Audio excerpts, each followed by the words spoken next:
तो देखिए क्लास 10 का मैथ चैप्टर नंबर 2 बहुपद से हमने 5 ऑब्जेक्टिव लिया हो, जिसमें से आपको देखना है कि आप उसमें से कितना सही कर पाते हैं। ठीक है, तो देखिए क्या बोल रहा है, निम्नलिखित में से कौन बहुपद है। बहुपद को पहचानने से पहले आप ये समझिए कि बहुपद कहते हैं किसको। तो बहुपद उसे कहते हैं जो दो या दो से अधिक चर या अचर संख्या होता है, उसे बहुपद कहते हैं। और चर के घातांक का पूर्ण संख्या होना चाहिए, चर के घातांक का पूर्ण संख्या होना चाहिए। ठीक है, उसके बाद चर का घातांक कभी नेगेटिव नहीं आना चाहिए। दो बात को फोकस कीजिएगा, चर के घातांक का पूर्ण संख्या होना चाहिए, मतलब इसके घातांक का पूर्ण संख्या होना चाहिए। तो पूर्ण संख्या कहां से स्टार्ट होता है 0 1 2 3 4, ये सब क्या हो गया, पूर्ण संख्या हो गया। और दूसरी बात, चर का घातांक कभी भी नेगेटिव नहीं आना चाहिए, जैसे कि 1 आ गया और माइनस में आ गया तो ये बहुपद नहीं है। ठीक है, तो हमें दो ही चीज पे फोकस करना है, चर के घातांक पूर्ण संख्या के रूप में है और चर के घातांक कभी नेगेटिव ना हो, तो ये बहुपद है। ठीक है, तो इसमें से देखते हैं कौन बहुपद है। X square minus 5x plus 4 root under x plus 3, तो ये बहुपद नहीं है। क्यों नहीं है, तो देखो इसके पावर तो 2 है, ये तो सही है।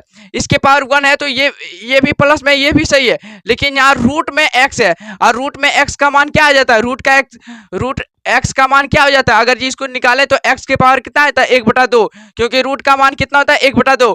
और 1/2 क्या पूर्ण संख्या है, नहीं है, क्योंकि ये वास्तविक संख्या होता है, तो ये बहुपद नहीं बनेगा, तो ये बहुपद तो नहीं है। दूसरा क्या है, यहाँ भी बहुपद नहीं है, क्योंकि इसका घातांक देखो भिन्न में आ रहा है, तो ये वास्तविक संख्या हो गई, तो ये बहुपद नहीं होगा। ठीक है, इसमें तो और ऑलरेडी नहीं होगा, क्योंकि यहाँ रूट है, यहाँ भी रूट है, तो ये भी तो होगा ही नहीं। इसमें हो सकता है, क्योंकि देखो इसके गुणांक में है, लेकिन x के पावर में नहीं है, x के पावर +2 है, यहाँ भी +1 है, तो ये हो सकता है। ऑप्शन नंबर डी सही होगा। ठीक है, उसके बाद क्या बोल रहे हैं, रेखिक बहुपद के शून्यांक की संख्या क्या होगा।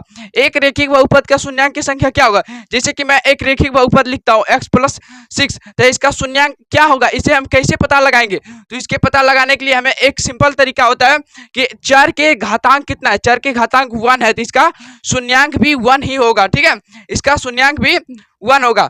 यदि उसके बाद क्या बोल रहा है, यदि एक बहुपद का मूल्य समान हो। बहुपद का मूल्य समान कब होता है, जब हम उसका विवेचक निकालते हैं, यानी d बराबर अगर 0 आ गया तो हम बोल देते हैं यहीं से कि बहुपद का शून्यांक दोनों समान आएगा। ठीक है, उसके बाद क्या बोल रहा है, हो तो निम्नलिखित में से कौन सा सत्य है। अगर ऐसा हो तो विवेचक का सूत्र इनमें से कौन सा सही है।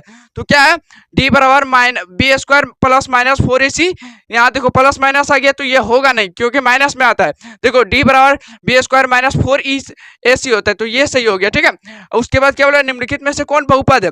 तो आप तो बोल सकते हैं निम्नलिखित में से कौन सा बहुपद नहीं है पूछा है। ठीक है, तो ये तो बहुपद है, क्योंकि इसके पावर +2 है, इसके पावर +1 है, तो ये तो बहुपद है। ये 3 घात वाला बहुपद हो गया, ये भी बहुपद है, क्योंकि इसके पावर +1 है। ये बहुपद नहीं हो सकता है।